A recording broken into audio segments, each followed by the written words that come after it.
We have a viewer from Mendota Heights who wants to talk about there's proposed legislation to ban the sale of lottery tickets at the gas pump. This viewer thinks you should be able to buy lottery tickets at the gas pump, and he thinks we're moving in the wrong direction.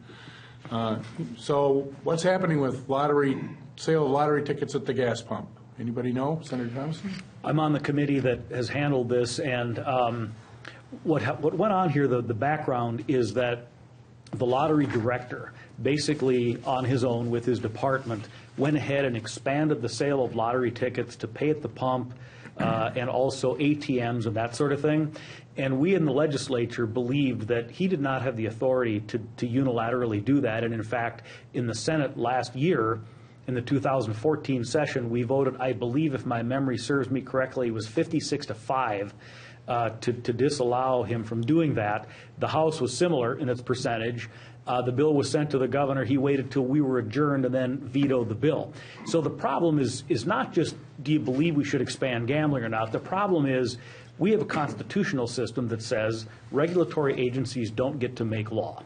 And in this instance, there was vast bipartisan agreement that this guy went too far. And so whether or not we think this stuff should be expanded, I'll come clean, I don't. But even if you do, we should do it the way the system is designed and set up. And that means that when we're going to expand gambling, that is a decision of the legislature, not one bureaucrat.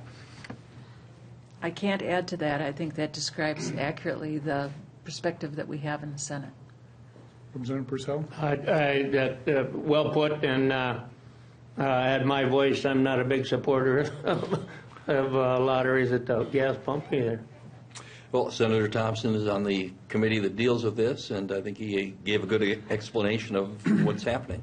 So, Senator Thompson, is that bill going to pass, and what happens to it? And it certainly looks like it. I saw it first in the State Government Committee, and then I also saw it again in the Tax Committee, and it passed out of both those committees. So I suspect we're going to see it on the floor, and unless there's been a significant change in the feelings of legislators, I suspect that it will pass with a fairly strong margin, and it will be then interesting to see.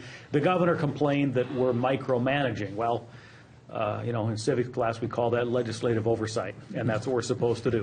So we'll see what happens.